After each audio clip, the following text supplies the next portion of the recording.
Welcome to the third episode of the ACPM, which is the Association of Construction Project Managers. We are on our third episode, and today we are in conversation with Seco Construction Project Managers. Quite an unfamiliar site for them. This is not a construction site. We are now in studio, and I am Nomvula Rakolote, the CEO of the Association of Construction Project Managers.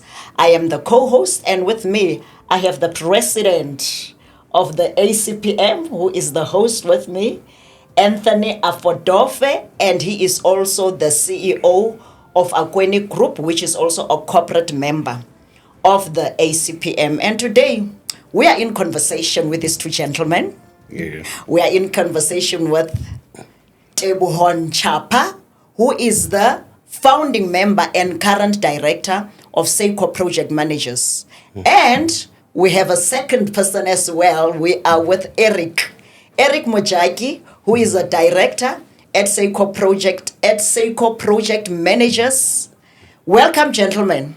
Thank you. Thank you very Let's much just for relax. this. I know that this is not a construction site, but we are just in conversation. Very We want much to so. know about, this corporate of ours that has done extremely well. And I think what is also special about this podcast today is that I have the current president and the former president. He's been the second president of the ACPM during the early years, because the ACPM was established in 1998. And with that said, let me just kick off with you, Teboho. When you look back, how would you describe the significance, of the ACPM in those early years? Oh, thank you very much, Sis Nomvula. 1998, when ACPM was established, some of us were still young, in the industry, having finished our universities and technicons at the time. And, we were still learning a lot within the industry. And a few years later, we see ourselves as project managers. We get into the profession. And the ACPM is actually the one that really introduced us to project management and fostered the discipline of project management. Our forefathers, I think, were very, very key to it. In bringing diversity within that. As you remember, in 1994 with the new dispensation, ACPM at first was seen as, a boys' club, for the privilege and so on, because there were hardly any diversity into it. So bringing diversity was one of the key drivers to it, bringing people from previously disadvantaged backgrounds and giving them a home to say you can be part of a profession that can be a success, that you can also feel proud to be a member of. So that is, I think, one of the most significant part of it. And it gave us a home. We are here 21 years later, and we're happy to still be here. Thanks. Quite interesting. So you mean the foundations of the ACPM, even during those early years, transformation and inclusion, was uppermost. And as you are saying, you were still very young, so you have been the second president. Was there any mentorship? Because now it was your company, and at the same time, you are already in the leadership. Yes, there was transformation. I think that was on the forefront. We're just coming into the new dispensation. And there was euphoria, there was the Rainbow Nation, there was optimism in the air, that we're going to rebuild South Africa. And therefore, ACPM gave us a home, and especially myself being the second president, it was a tough call. A bit of pressure. A lot of pressure dealing with gurus and people that have been in the industry for years. And the mentorship program came in a form of a collective. Okay. Not necessarily one person, but there are standing people who stand out within. The first president, for one, was very, driven. Mr. Mr. Charles Israelite, to make sure that, we make this a strong association. Two, there's also a gentleman that I would like to to say his name, the late Howard Betts. He was also part of the of the early mentorship guys who brought us together and gave us a home and made us feel comfortable, gave us guidance, direction, and instilled professionalism that is required within the industry. And they're still running. Interesting. Thanks for that. Eric, can you also just share with us, because you were also then later on a member of the executive committee, I think from about 2007 to 2012. What would you say were your contributions and how have they impacted the field of construction? Wow. Within the committee, there were subcommittees. So I was on their marketing and function subcommittee. Suppose they liked my jolliness, hence the marketing side of these things. But our core function at the time was more to making the industry aware of project management. Because project management, for the longest of time, it was a very loosely defined discipline. So our role there was to bring it in and integrate within the design disciplines. Well, let alone the drinking that we had within the subcommittees. They say the construction field is known for that. Huh? Yeah. But the important thing again there was we within our subcommittees we planted, or we had representatives of our guys playing a role within CBE, BAPEC, PROXA, SAPOA, SAQS. And the importance of that was to integrate all of that within our discipline as ACPM. So that forged a lot in terms of influencing the standardization of agreements. I mean, the PROXA agreement suites and those annexed A and Bs, especially for PM, those subcommittees helped a lot. And our voices was very much heard, I remember, on those CBE debating sessions. Hence the mushrooming of SACPMP. I mean, ACPM, we're very proud of bringing SACPCMP into the fold through those subcommittees and getting people to understand what is construction project management. Yeah, I think that's just about it, guys. So there was greater collaboration and greater industry representation from the ACPM to create that awareness. Very much so, yeah. Okay. And to harmonize, the way we all operate as industry. Yes. And we still continue to be the constituent bodies, Very of much all so. of those industry bodies that you are referring to. Your PROXAs, your SAPOA, actually, even much more relevant because we'll be looking at the property development manager. So we're still constituent bodies, including other ones, that have been birthed after the period that you are referring to. Very Interesting. much So both directors at Seco have been also in the early foundation of the ACPM. Yeah, Interesting. Thanks for that, guys. I think that was a very nice introduction. I think you've painted a very nice picture for us to dive into the nitty-gritties now. Yeah. Great. Teboho, I'm going to come to you. I think Nomvula mentioned that you were the second president of the ACPM. Yes. I just wanted you to share some light in terms of your tenure as a second president and the contributions you believe that you had input during your tenure. If you can share some light on that. Okay. Thank you for that. It was more exposure of SCPM to the aspirant project managers. As I had said earlier on, there was that belief that this is a boys' club and therefore it's very difficult to get into.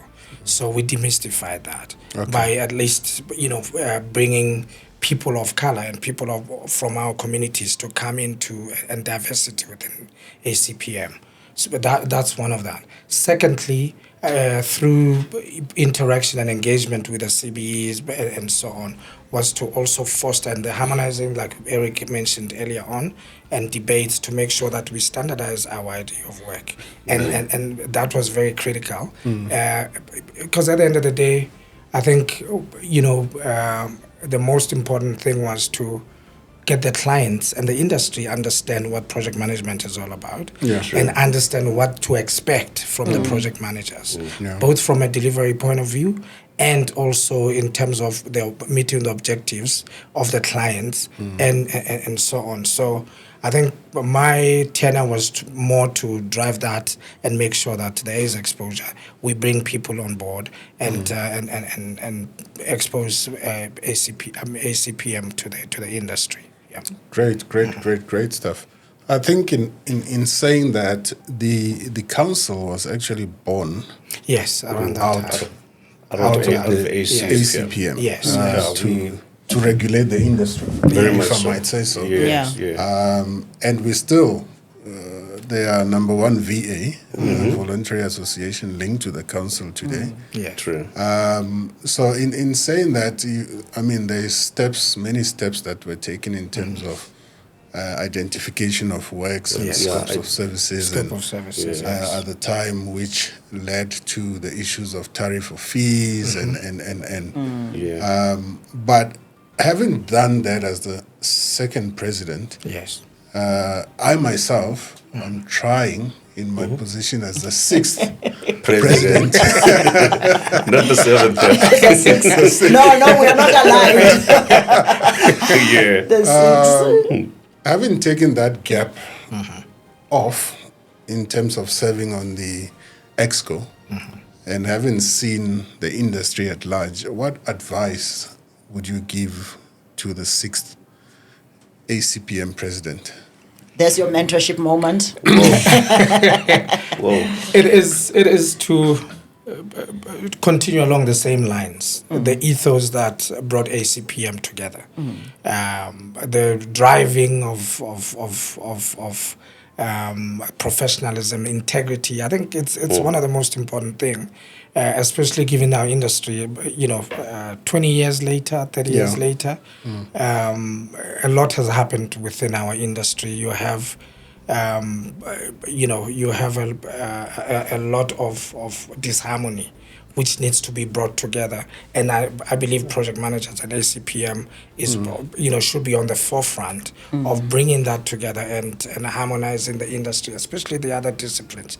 We talked about taking the leadership. Yes, we're taking the leadership. We talked about when the identification of work and harmonizing of scope of services, that still continues. All right, but the dynamics have also shifted and we need to be amenable to that as well, and flexible in such a way that we are not as rigid and as we are flexible to meet the demands of today. And I think and good luck with that. We are here to support you, to give you support, to anchor, and we would like to see this continue as well. Yes. Oh, thank you very much for that advice. Very appreciated. I think between the current EXCO of the ACPM, we are actually embarking on all these strategies that you are talking about, even though in our industry we also understand things take time to materialize and unfold, but we've been on it, knocking on very tight doors that don't want to open, but we've had lots of successes in saying that within the period that we've had, and the ACPM has also come up with a lot of new initiatives that is affecting the market positively in terms of giving back to its corporate members, the individual members, and also assisting, as you said, in amalgamating the general disciplines as a whole between the various councils. So there's a lot of initiatives and directives that we've put into place that we are managing and monitoring to a fruitful end. Just to give you some feedback on that. And also just to end, because obviously, people do talk about the ever-increasing scope, of the project manager. There's a tariff of fees. We can make input, but until the regulator moves, we will only be able to effect certain changes and inputs that are coming, from our members, because now, there has been that whole issue of the tariff of fees being handled by the CBE and by the department, which has been on hold, and then there's quite a lot that the SACPCM is doing. And in fact, maybe now that you've raised it, is a conversation that we need to look into, specifically zoom into that to update the industry to say what's happening, with the tariff of fees, because that is a main concern. Yes. It's been sitting there for quite a long time. Yeah. All right. I think enough about the ACPM. You are here in the capacity of Seco, construction project manager. So I think let's dive into who Seco is. So I'll start with your founding years, Teboho. Could you share some insights in terms of how Seco project managers started? Every organization was born out of an idea. So take us a little bit back and give us some insight. Yes, we started July 2003. It's 21 years today. Wow. Excuse me. With a brother of ours, a mutual brother. His name is Tetswane Slwane. He passed on a few years back. When we started, I was coming from a quantity surveying background, and I had gone into project management, albeit not 100% in that. And Tetswane was already into project management, and we're sitting on a stoop and talking about it and saying, guys, what do we want to do? What do we want to achieve? There's this, feeling about South Africa moving ahead, and we have to contribute towards that. We have the skills. We've gone to school at least, and we've gone to, we've paid our dues by participating in projects and buying the T-shirts. We have that already. So it's time for us to contribute. One, two, to create a home for our own people to come in and form part of this industry that was then seen to be not inclusive. So I think it was it was nerve-wracking, but very good. And then later on, I think a year later, we smoothed Eric to come through. It was like courting a girl because it was very elusive. But the two of us, mutual friends, brothers, we ganged up, against him, and he became. Yes, and the important thing is he's still here. He's still here. He's still here. Yes. After so many years. No, that's great stuff. Thank you for that, Teboho. We always using the word legacy. Yes. Legacy. You started. You're on a journey somewhere. True. Now we need to talk about leaving the legacy within the project management fraternity. Great. How is Seco planning to carve that direction towards the legacy building process? Sure. Can I take it? No, you take it. Okay. But I'll join you. One, identification of good,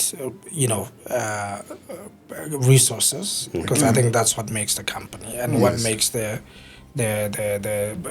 delivery of our service. So it's good resources. There's a lot of attributes that we look into. Okay. Leadership skills within the resources that we identify. Compassion is another part of it, and passion. You can't get into a project. You can, I think project management, unlike, and I always say this, other disciplines, of course, you work with a lot of disciplines.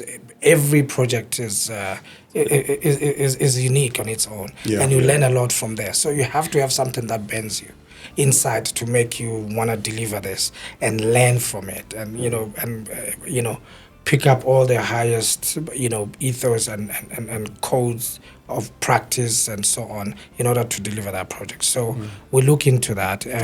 So within our team, we've got young men and women that we foster into that and take them through that journey. And hopefully one day they'll be able to carry the mantle and pay it forward into another, into the continued legacy. Absolutely, yes. Which is what we are already demonstrating, by sitting here. Yeah. So that's why your tagline says what? Passion precedes success. Preludes success. Yes. Interesting. Yes. Eric, anything you wanna? No. I think I'm enjoying. I'm just here supporting Tibbs. Joking. No, he's right about that. We've always prided ourselves with wanting to recruit, I could say, project managers who have been in the industry, preferably guys who have been on the forefront of construction. Yes. By so saying, I'm referring to your junior site engineers, your site agents, because then they speak the language. Yeah. And the problem with project management, people tend to pick it up mid-air, and there has to be a junior understanding of what you're doing. I could say the primary source of ourselves, it's construction. So becoming construction project managers. So you need to understand the tools and the skills of being on site. Then if you blend the two, it becomes easier to be a very powerful or at least significant project manager out there in the industry. Okay. Wonderful. I know we are sitting in an industry that is ever changing, ever evolving. I think what we did 10 years ago is a foundation, but there's a lot of change as well that we're picking up in the industry. A specific one is if you look at, for example, the public sector, the inclusion of other disciplines is becoming relevant because of the localities of certain projects. Yes. Right. So before we never used to talk about social facilitation, for example, or what others call community participation consultants. We never really used to talk about a community liaison officer on a project. We never used to include ward councillors in projects. So there's a lot of new additives, construction mentors. The list goes on and on. So the industry is evolving, whether you look at it from a public or private sector point of view. So this is to you, Eric. Sure. In terms of over time, what key changes have you seen? Like any other element in life, there's always positive and negative. There's good in it and there's bad in it. Sadly, I prefer starting with the challenges that we're having over this evolving industry of ours. And then obviously I'll give you the finer points, which I'm very happy about. The deep-seated problem that we're seeing now, it's the skills trades or the skills transfer. They're becoming leaner and they're becoming lesser. And by virtue of that, it affects obviously the delivery. And I mean, I've made a bit of one or two notes about it here, that the other aspect of it that I'm seeing now happening more frequently, it's the tight project budgets that we currently have. So, timelines are becoming shorter, the designing process is becoming much shorter. And in that process, we really don't sit down around the table and thoroughly understand the product that we want to produce. And by virtue of that, then we always, to a point, over budget. And I think that's the flip side of it. But the positive side of it, it's technological advancements that we are having. I mean, we're having what it's referred to as BIM 360. Yes. Building information modeling. Yes. It helps us to coordinate much better than what we used to do before. And then we'd sit around the table, everybody will bring their drawings and then start doing red markings on the drawings, and then we go away.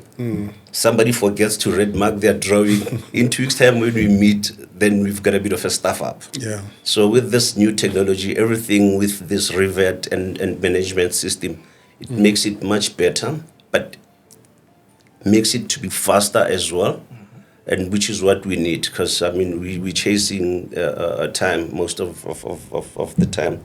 The other aspect is you make mention of it, societal changes, regulatory environment, which now are much more wanting collaboration. Yeah. And I think the flip side of it is we are seeing it. It's the influx of projects. We're seeing a lot of influx of student accommodations. Those things are brought by environment and societal change. Yeah. Housing densifications, it's something that was never spoken about 20 years ago. So we're relaxing some town planning laws so that we create better environment in terms of your urban understanding of it. Schools. So there's positives in all of that, I think. I think I just want to leave it at those 2 points. Okay. There's a lot. There's a lot. Yeah. There's a lot. I think that is one knack that the ACPM is looking at. You spoke about one crucial one, which is, for me, it all goes back to what we call training.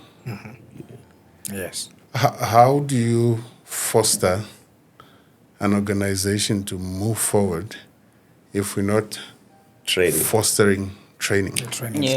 Yes. Because you're going to reach a point where you become stagnant. You've got high-end, top managers. But then the legacy building process behind that is lacking, because what you're having is a funnel. People are coming in and out, in and out, and there is no proper building process for succession planning. Yeah. True. It's another big word, succession planning. So training becomes a huge topic. Key point.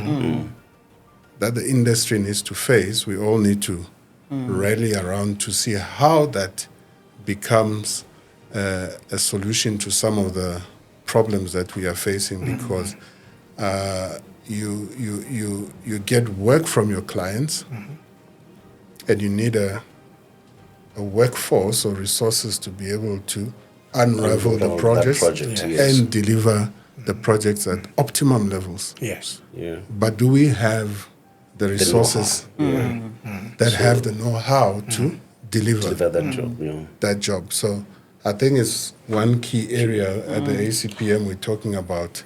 How do we find a solution towards training? So I'm not talking about going to a 2-day course. No. Continuous, growing the skills pipeline. And then I think that is also the thing that I've picked up, although I think it's what we will need to examine further, through our construction industry conversations. Because the first one that you raised, the ever-increasing scope of the construction project manager, we've done that, but that was like 2019, so maybe it's something that we need to look into because of the evolution. But the one area which you did say, is the other side of it that you don't like, is saying that skills transfer is becoming leaner and leaner, because now there's a lot that you are chasing, and it raises a concern when you think about how do we then grow the skills pipeline. Yes. But one of the things is that, as Anthony is saying, we don't necessarily have a structure within the built environment. Unlike when you look at the accountants, they've got a very nice structure, from university and so on. But luckily, it's something that the CBE I've seen is what they are looking at. Yes, but from the side of the ACPM, we've now also even looked at the graduates. They have graduated. Where else can they go? Because statutory body requires them to have at least some post-relevant experience. Yes. And then at the same time, the companies don't necessarily take them because they are not registered. So there is an accelerated candidacy program that we are looking into, together with the SACPM. But at the same time, the graduate membership that we've started, where we would be, engaging our corporates to adopt graduates is something that we are seeing that is how we can do it. But obviously there's a standardization and a streamlining that needs to happen, at a much more broader level to also make it easy for you so that when the person comes, you know what the expectation they already have the understanding. They have the understanding. So if it's structured, then it makes things a little bit easier. But obviously that will be a discussion that will require much more. But then Eric, going back to you, you also joined now Seco, during its early years, and you made it to partner. And I'm just asking now, on behalf of a young person that is listening there, to say, I know that it's not like there was a method that you were following, but can you just share with us, what were your key learnings, specifically, as well as how did it even shape your approach to project management? So it's almost like as if you are giving a youngster their advice. How did you make it to partner? Because I'm working at Seco. There's others that are also aspirant. So what would you say were the key learnings? I don't want to ask Teboho to say what he saw to make you partner. I want to hear from your side. No, he knows I can kick a butt. Just joking. Well, we pulled him kicking and screaming and glory me. Well, you know what? That's a very lovely question. In my early days working for a construction company, one of my mentors, I've always advocated a hands-on approach, And when I got to Seco, I used the same thinking of that hands-on approach. What would it be, And we came up with about, I could say, 3 cornerstones of our do's and don'ts within Seco, which has really shaped the company for over the period that we've been working. I think for us, the important one has always been project team collaboration, It's very key. It's in terms of roles and responsibilities. Yes. Our industry always worked in silos, and us being the center point of the silos. So we believe that by creating this collaboration method within the company and within the industry itself, when we out there doing what we need to do, which is project management, if we create a platform that's willing to collaborate, then it becomes easier. We know our role and what the architect's role or what the QS roles are. PM Box tends to refer to it as a integration management. Yes. We've saw it to say collaboration. Probably it's a much smoother word for it, but we still do the same thing. But we try to enhance a little bit much more in depth. The second aspect of it, the benefits of collaboration is it becomes easier in terms of communication, and we create a close, enhanced control procedures in that platform. And in turn, it improves the project goals understanding because we all are easy with one another. We're working towards one common goal. I mean, 15 years ago, a particular engineer, which I'm not going to mention the discipline, would come in there and says, my role is to do this, and they do that, only that, without taking into cognizance of the role of an architect, the role of fire engineer, wet services. But by collaborating, it becomes easier to really get the job done with clear understanding of the goal is to satisfy the client's objectives. You get what I'm saying? And I think we did that very well. Second aspect of it is attentive risk matrix. Risk is key within our industry as project managers. Definitely. If we don't manage that risk from, PrCPM calls it stage 1 to 6, and then there's stage 0, which developers used to do, but lately we tend to get more into that. And if we don't pin it there on stage 0, you're going to be driving a car that's loose in one form or another. And that, what does it bring? It messes up our cost. and then it messes up our even timelines, because then timelines get stretched over time. But if we really pin down your risk at a very early stage, and you have tools that really knows how to mitigate that risk right from its infancy stages, it becomes so very well done. I think that's what Seco is about. Okay. You So know. you actually modeled what happens in the industry within the company, That's creating it. greater Yeah. scope for collaboration and for others to learn. Yeah. And obviously quality assurance. So I look at it from the collaborativeness, risk understanding and mitigating factors to that process, and quality assurance. Then you really got this thing by its nuts and bolts. Quite good key learnings there. With that said, I'm sure people are wondering, all right, Seco, let's see what Seco is about. And I think we just want to have a look at some of your, amongst the many projects over the 20 years. Yeah. We just want to look at some key projects, that you are seeing as your kind of spotlight projects, just to be able to understand the scope of projects that we're involving in. And as well, we see there's quite a difference. There's a lot from public sector and private sector. Yes, Let's just have a look at that.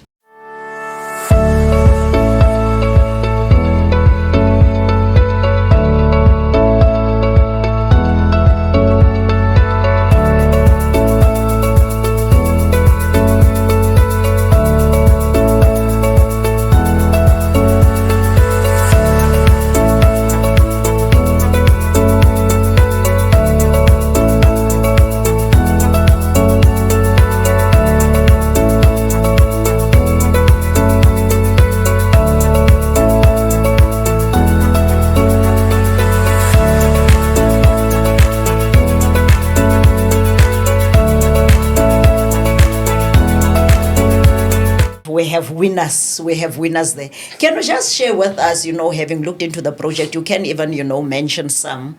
What would you say is the winning philosophy of Seco? We're not afraid of challenge. All right. We look challenge in the eyes and we go for it. Excuse me, as you may have seen on the variety of projects that we've done, and the complexities of those projects is what we thrive on. I think that's one of the things, fusing all the three cornerstones that Eric talked about. It's what propels us, and yeah. And Eric, can you add to that? more importantly, again, Debza, is we Teboho and I, the advantage of us is we started construction project management from a contractor point of view. Yeah. So before I became a construction project manager, I worked for a construction company for 9 years. Teboho worked the same for then Conco. And So WHO. yeah, so all of those we started from a construction point of view. So that helped to shape our principles around what we refer or what we call construction project management. Again, collaborations, I think it's key. Continuous learning, which I think you highlighted, Anthony. We very much strong into that aspect. Firm and ethical communication. That's basically what we try to do a lot. And put ourselves again in understanding and placing emphasis in understanding the objective of the client. That's key for us. Yeah. And of the project. And of Because the sometimes, project, the client has an idea of what they want to do. And we need to interpret that and make sure that it becomes something that will ultimately be what he wants it to be. And take him through the principles, or take them through the principles to make sure that that project becomes So a you success. educate them as well, so that they can have You an have to understanding. always continue doing that, because sometimes then you log spearhead. heads. Yes. And you Yes. have to do that and give them that confidence that when they do talk to you, and you know, firstly, your subject matter, and you can deliver what you say you can deliver. So you win. And also even sometimes twist their arms to say, Yeah. you have to take that direction if you really want this project to be a success. Yeah. And So- that firmness is also very So you key. manage expectations all the time. You have To to be realistic. Yes, Always. yes. You manage top and bottom. Bottom. Yes, Yeah. yes. Okay. So let's talk a little bit about your supporting team because management and leadership is always here, but there's always a supporting team that Yes. does the little things, Nitty-gritties, yeah. the nitty-gritties that help the whole picture to form Yeah. within Seco. How do you then build that team to deliver the excellence that you are portraying to us, Eric? I think we highlighted it earlier in our conversation that we strive to recruit lads and ladies who have been on site in one form or another. Okay. At least that's the entry level in understanding construction. And I still advocate the issue of guys need to go out there and strive to understand construction from that perspective. Okay. And I know guys come out from varsity and all other areas. I think they feel that they don't want to be down there at the bottom for lack of better explanation. But that's where you tend to understand what we do. And through that process, we blended them with our expertise or at least our knowledge of construction project management. And that makes it a much more, I could say, blended or harmonized employees or project managers that we're trying to uplift. Fortunately, through that process, we have a very dynamic, happy guys in our office Okay. and have that positive attitude of learning. You get what I'm saying? And it's going quite nicely. Of importance, well, for me, and Teboho knows, at least they need to wear this industry up their sleeves. Yeah. You get what I'm saying? Yeah. Hence we're saying this passion preludes success. Yeah. Because if you don't have the love for this industry, you in and out of there like any other person, but you're not bringing change and you're not opening yourself to learning more. Yes. And unfortunately, out there in the world, you always need to have that element open of learning. Yeah. Yeah. Well, thank The you. willingness to learn. We also have a program where, continuous learning, as we spoke about, is very key. And fortunately, we have a lot of CPD programs now, around, and we encourage our guys to go through that. Okay. Because after every course that you've gone to, you need to show up what you've learned there, Yes. and you need to put that into practice. Because then that way I can start living, giving you the ropes reins, a little yeah. bit, to see. And we believe that's how you learn from the classroom, and you also learn practically Yeah. by The being ground. there on the ground. So it's a nice mix, internally what nice they mix. learn and then Yeah. also externally. Yes, And to be able to know how to apply that. Yes, yes.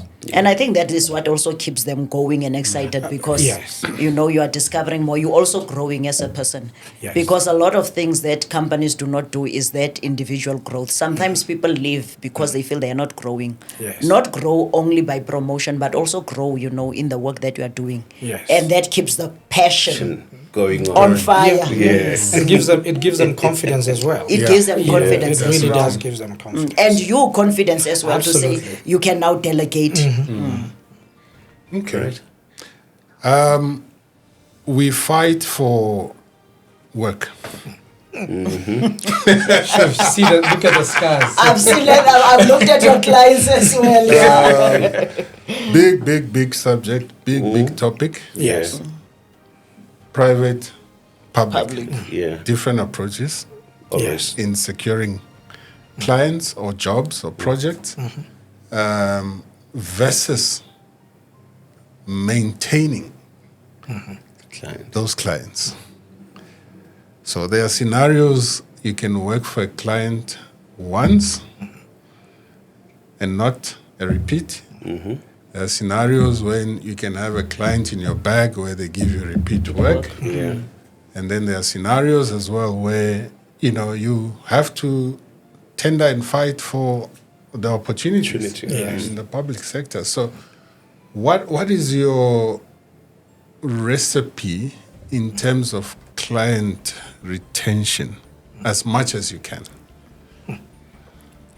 Wow, interesting. I'll give you two scenarios.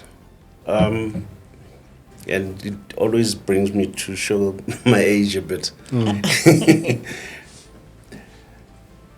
I could say 10, 15 years ago, 15, this process of tendering, being SCM, it was not there a lot.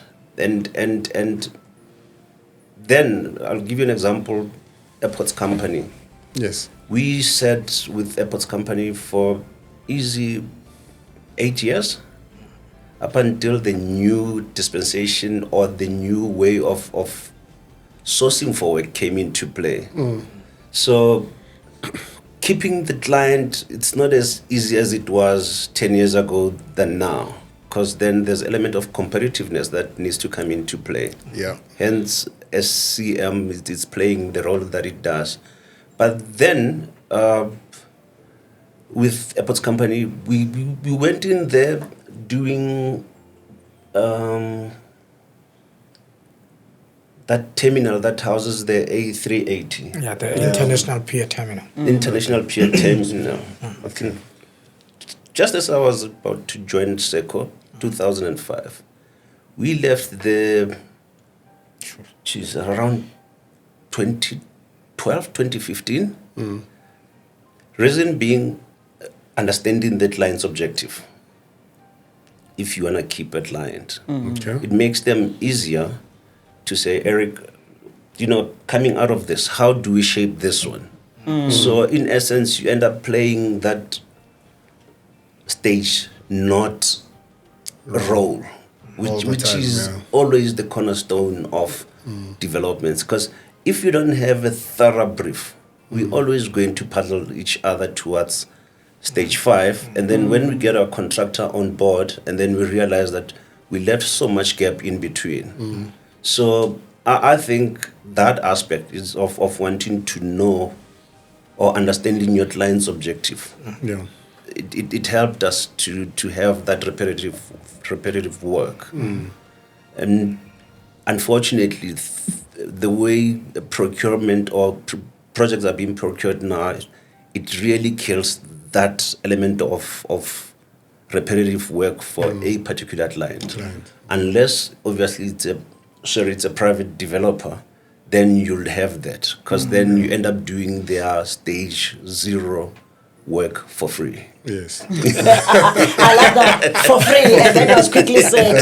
They used to call it what, risk? On risk. The other aspect is understanding the environment with which the client operates, because then you are able to, to steer that that process, and they know very well with confidence that once I have Eric there, things are going to move even before, especially to do that, stage 0. Yes. Because that stage 0, even though you're doing it at risk, it's a calculated risk. Yes. You can't expend too much yourself, but you need to make sure that you shape the project in such a way that it becomes viable. Okay. Yeah. Thanks, gents.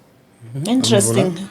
Eric, you raised quite a lot of questions, Let me say you made a lot of inputs in terms of the advice, that you would actually give to young professionals. Yes. Do you have any additions? But I think you kind of covered that question, because sometimes there's that gap, between industry and academia. So I think you've already quite that you've covered that quite extensively. I don't know if you've got any additions. No, not You're at all. fine with it.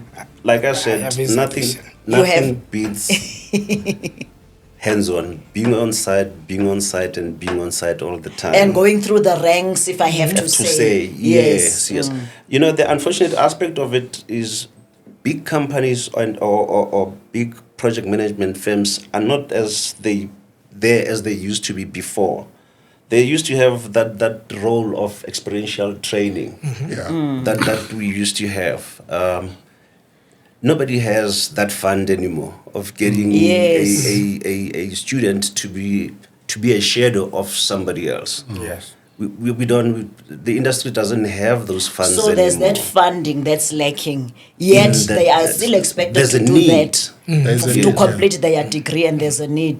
The need is there, but there are no funds anymore of that experiential training some of us had. When Or we was started- it funds from the companies Yeah, themselves? what- So the companies used to fund that. To share some light on that, it's basically you paying a graduate and training them at the same time. Yes. Yeah. Before they become ripe to actually service you as a business. Yes.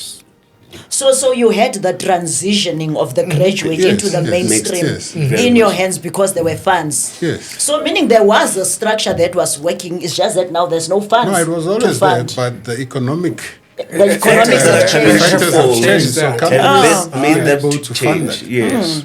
Okay, interesting. I mean, you look at the number of bursaries that are out there now.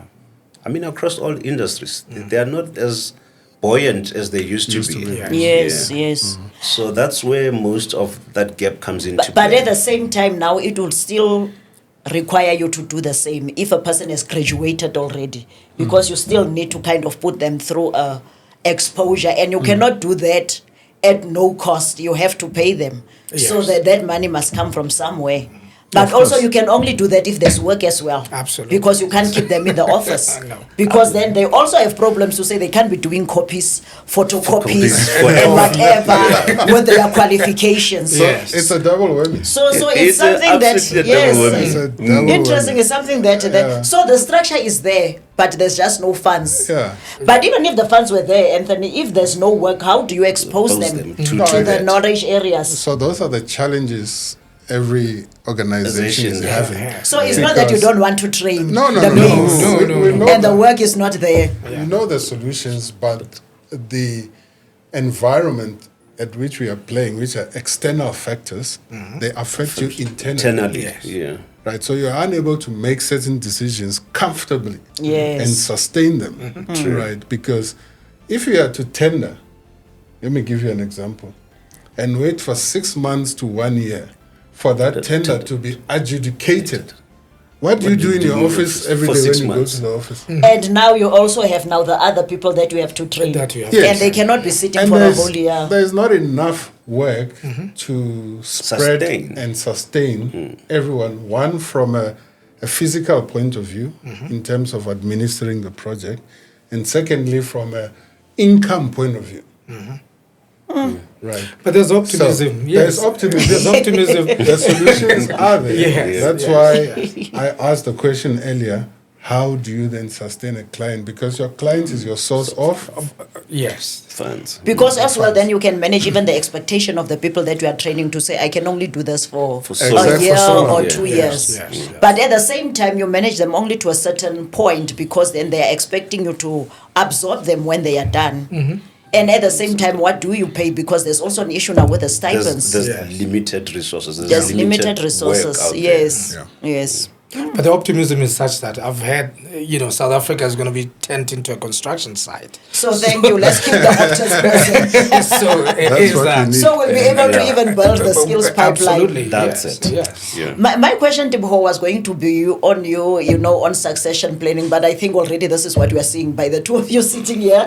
So succession planning is there, but also you've also quite, explained also in terms of how you're grooming the people that you are working with now, the employees. So I think at least it might not be to say you can give me a blueprint, but the vision is there and the strategy is there. Yes. Because sometimes we have this notion that if it's not written in paper, it's not there. True. But obviously, if it's being done, And then these are the results as well, to even have thought about succession planning even during the early years. Yes. You know, so I'm happy on that. Lovely.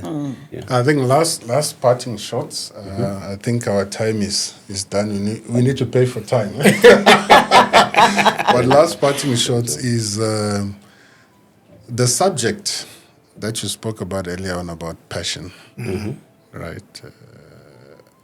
It's something very, very, very strong that we have as well in our organizations, because without that you can't do anything. But it also leads to another word called purpose. Yes. When you have passion, you must shape it. you must shape And it. direct It it becomes towards a a purpose. purpose. Yeah. So Seco's purpose going forward is what? Just one from each of you. I'll leave it to the MD. I love it. I think the succession just happened now. I've also got just one thing that I want to ask. At the beginning of our discussion, we talked about the significance of ACPM. We talked about how Seco began and what was the driving force behind Seco. Yeah. I think that still goes all the way to who we are. In that our purpose is to bring people of like-minded people with passion, as we touched on, and people, and the youth and youngsters and the people of tomorrow to reach their potential, to realize their potential. Yeah. I think our purpose is to make sure that if we can contribute to somebody else's realization of their potential while we still maintain our legacy within Seco, that's number one for us. Okay. Wonderful. So the baton is there. We just need to give it to somebody. Yeah. Quite interesting, because I'm just asking myself, whether in the main they see construction project managers as passionate, because people always say you rule with an iron fist. You're not laughing, you're not taking any jokes, you don't just want the work to be done. And here you are all talking passion. Yes. No, but from my side, no, thank you. And I do know that obviously there is now construction project managers and consulting engineers. So for today, from a scope point of view, we just concentrated, on construction project management. I am interested though, but it's a question for another day. Yeah. Lovely. Thank you so much. Eric, Teboho, thank you so much for taking time out of your busy schedules to come and have this conversation. We believe it's part and parcel of the training. Yes. This is not just us wasting time. Yes. I think a young kid will pick this up somewhere on the net and one day say, hey, I actually want to go and try This aspect. this construction project management thing. So there's a bigger picture behind us just having an industry talk here, because we could be inspiring so many out there that Absolutely. we are not aware of. So thank you so much for the time you've taken. We appreciate the conversation, and we want to say good luck and all the best to Seco, that you'll be able to unlock more clients. Yep. You'll be able to affect the industry, influence the industry in a positive way, and also help individuals to realize their own personal dreams and aspirations. So thank you so much for coming. Thank you very much for inviting us. Thank you so very much. much. And I think, as Anthony has said, it is, for those people that would not necessarily have the access to you. But the beauty as well is passing a building and knowing. I've once heard, the people that were responsible for this talking about it. Is nice to kind of put a face with it. And I think as we close, we'll also just again look at the projects, that you have done as shown. And thank you very much. Thank you. Thank you, guys. Thanks. Thank you.